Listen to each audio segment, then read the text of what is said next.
오늘 우리에게 주신 하나님의 말씀은 전도서 3장 1절부터 13절까지 말씀입니다. 범사에 기한이 있고 천하만사가 다 때가 있나니 날 때가 있고 죽을 때가 있으며 심을 때가 있고 심은 것을 뽑을 때가 있으며 죽일 때가 있고 치료할 때가 있으며 헐 때가 있고 세울 때가 있으며 울 때가 있고 웃을 때가 있으며 슬퍼할 때가 있고 춤출 때가 있으며 돌을 던져버릴 때가 있고 돌을 거둘 때가 있으며 안을 때가 있고 앉는 일을 멀리할 때가 있으며 찾을 때가 있고 잃을 때가 있으며 지킬 때가 있고 버릴 때가 있으며 찢을 때가 있고 꿰맬 때가 있으며 잠잠할 때가 있고 말할 때가 있으며 사랑할 때가 있고 미워할 때가 있으며 전쟁할 때가 있고 평화할 때가 있느니라. 일하는 자가 그의 수고로 말미암아 무슨 이익이 있으랴. 하나님이 인생들에게 노고를 주사 애쓰게 하신 것을 내가 보았노라. 하나님이 모든 것을 지으시되 때를 따라 아름답게 하셨고 또 사람들에게는 영원을 사모하는 마음을 주셨느니라.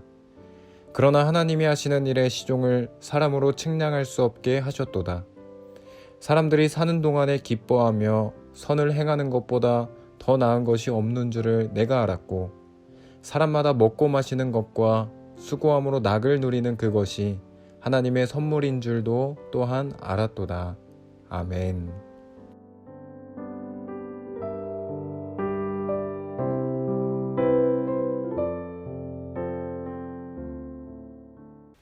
지난해 우리는 낯선 봄을 맞이했습니다.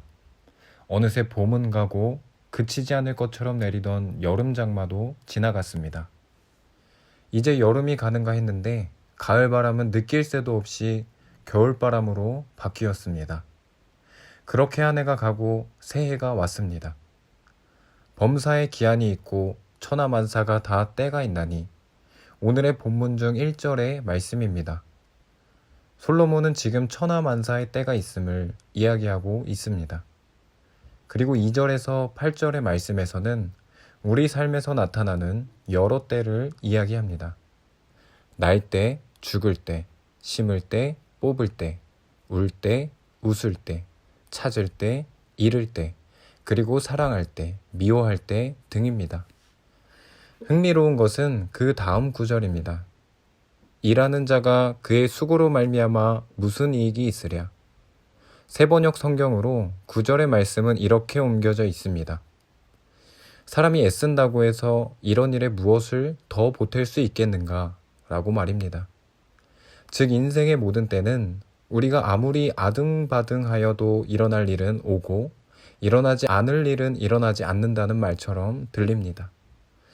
전도서 1장 2절의 말씀처럼 헛되고 헛된 것이 인생이구나 싶습니다. 이어지는 10절에서 솔로몬은 자신이 보니 하나님께서 사람들에게 노고, 즉 수고를 주셨고 하나님이 사람을 애쓰게 하신 것이라고 하였습니다. 즉 우리가 수고하는 모든 짐을 하나님이 허락하셨다는 말씀입니다. 조금은 허무한 마음이 듭니다. 내가 아무리 애쓰고 노력한들 하나님의 계획 안에서 이루어질 일은 이루어지고 이루어지지 않을 일은 결코 이루어지지 않는다는 뜻처럼 들리기도 하기 때문입니다. 물론 이 말이 틀린 것도 아니기에 내가 가지고 있던 꿈과 나름대로의 욕심 때문에 머쓱해지기도 하고 그럼 나는 어떻게 살아야 하는 것이지? 라는 생각이 들곤 합니다. 하지만 이내 말씀을 더 묵상하다 보니 하나님께서 우리에게 허락하신 것은 과연 수고와 애씀뿐이 아니라는 것을 알게 됩니다. 11절의 말씀입니다. 하나님이 모든 것을 지으시되 때를 따라 아름답게 하셨고 또 사람들에게는 영원을 사모하는 마음을 주셨느니라.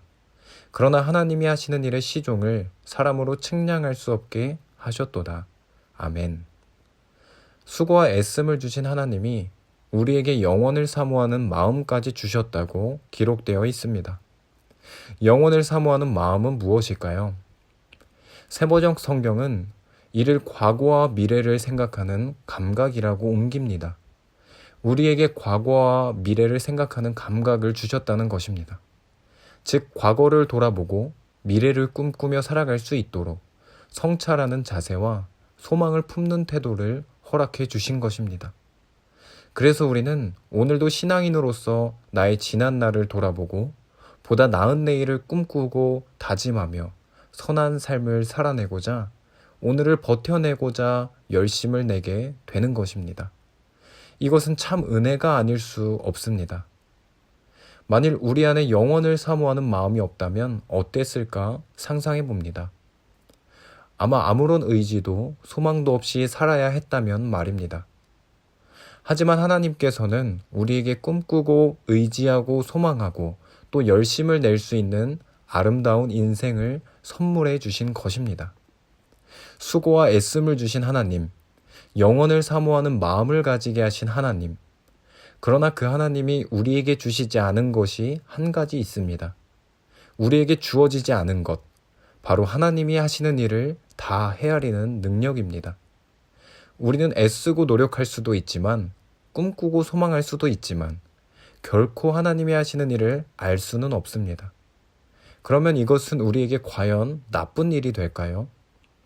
주위의 아이들을 보면 저절로 웃음이 지어집니다. 노랗게 물들어 떨어진 낙엽 위를 한없이 뛰어다니는 아이들, 소복이 쌓인 흰 눈밭을 보고 깨르르 웃는 아이들을 보면 말입니다.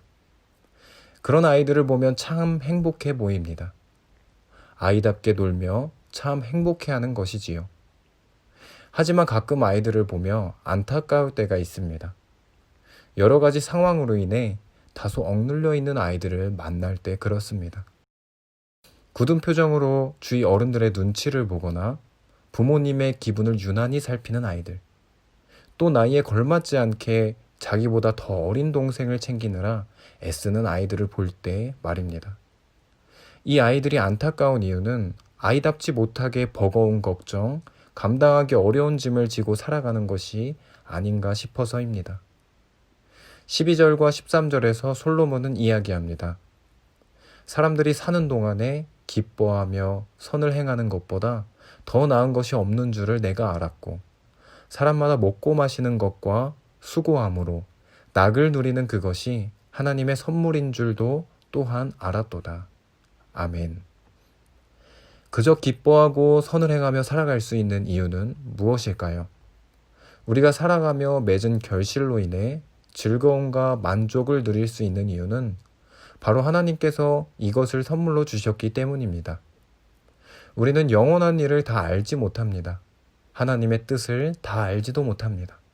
그분의 계획하심을 정확히 헤아리는 능력도 가지고 있지 못합니다. 그렇지만 그 능력을 허락하지 않으신 하나님의 마음을 조금이라도 헤아려 보길 원합니다. 사랑하는 청년부 여러분, 우리는 지름길로 가지 못하고 돌아가야 할지도 모릅니다. 하지만 하나님은 내가 지름길인 줄 알고 고집하던 그 길이 낭떠러지임을 아십니다. 내가 돌아가는 길인 줄 알고 피하려고만 했던 그 길이 유일한 길이라는 것 또한 아십니다. 하나님은 그저 당신 안에서 오직 당신을 신뢰하는 가운데 우리가 기쁨과 선한 일에 감싸여 살기를 원하시는 것입니다. 비록 큰 능력을 가지진 못했어도 주님이 주시는 부족함이 없는 선물, 우리의 삶을 누릴 수 있는 이유가 여기 있습니다. 기도하겠습니다. 우리에게 가장 선한 것을 선물해 주신 하나님, 참 감사드립니다. 버거운 삶, 자신의 넓은 품을 두 팔 벌려 내어주시는 당신께 안기길 소망합니다. 모든 것 주님께 의지하며 예수 그리스도의 이름으로 기도드립니다. 아멘.